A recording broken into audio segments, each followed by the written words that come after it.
Hey guys, Mixed Media Girl here. In this video, I am doing a resin geode on a wood board.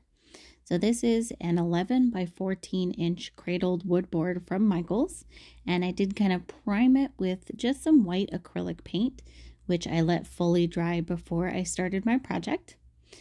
The stones that I'm using here are clear quartz stone pieces that I got from Amazon. They don't have any jagged edges or anything. They have very smooth edges. And I placed my stones on the board and then kind of moved them around to where I wanted them, and then put a little bit of clear resin over them to hold them down. I'm using Mixed Media Girl Artist resin. This has about a 45-minute work time, and it's a little bit on the thicker side, so excellent for geode projects. Now the layer I used outside of the stones is just a chunky silver glitter. It's actually a holographic glitter that I just mixed with the resin. And that one is my own mix, but you can get similar glitters from Amazon.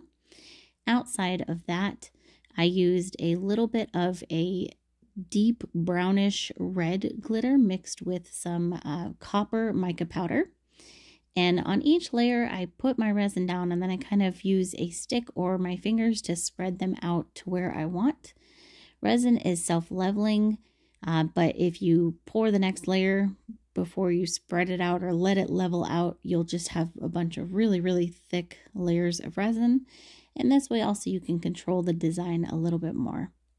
So the blue that I'm using here is Polycolor Sky Blue Mica mixed with a little bit of Lumelite ocean blue resin dye, and it's just a gorgeous color.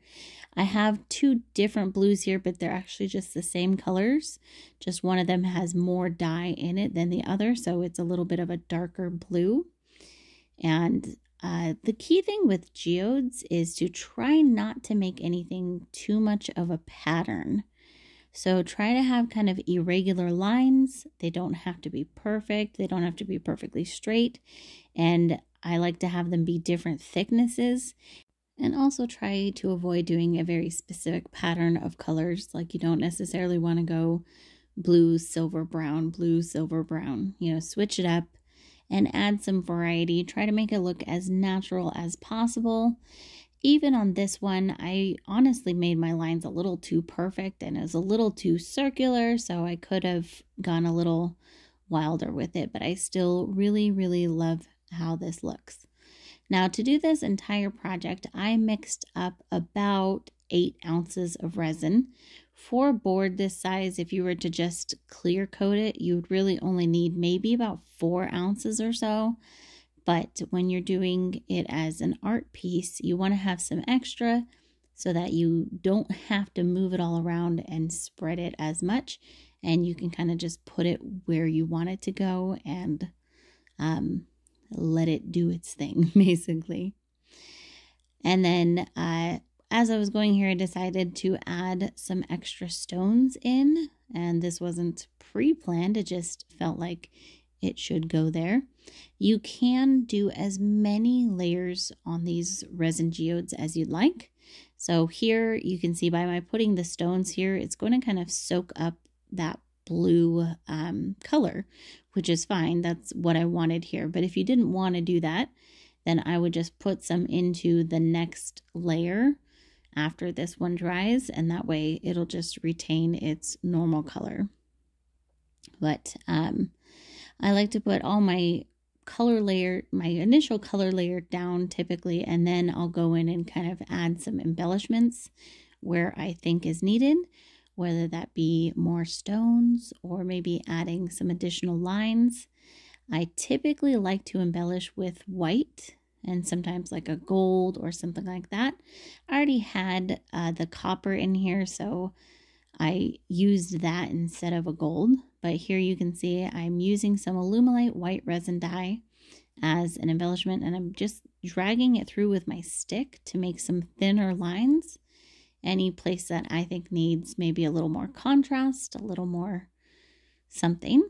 And here I'm adding some accents with a little more of that silver glitter. So this is really just kind of make it up as you go.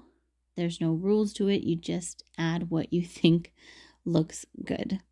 And again, try to avoid going in like a perfect circle or a perfect arch or anything similar. Try to add a little bit more character to your lines and to your design.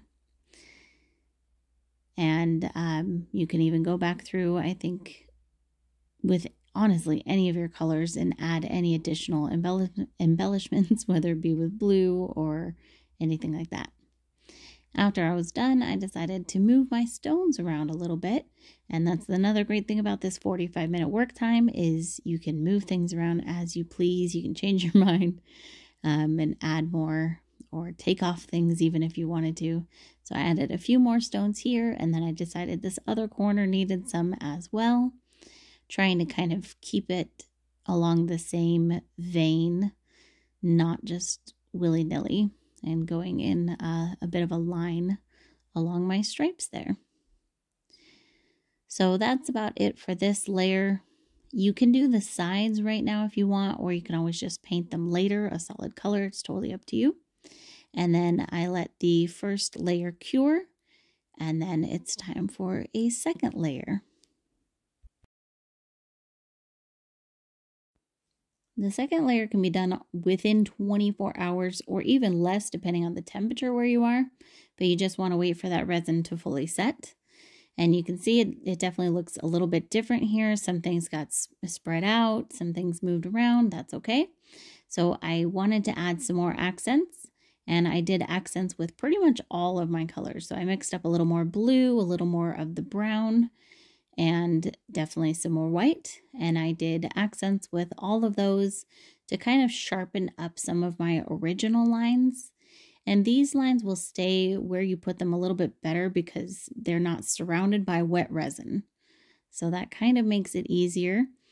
Another trick is you can actually wait for the resin to thicken up a little bit, maybe after about 30 minutes or so. And then you can go in and make some even more fine lines.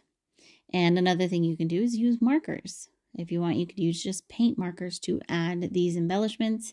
You can use gold leaf, all kinds of things to add embellishments. And if you want to do an addition of any stones or anything else on this layer, go for it. It's totally up to you.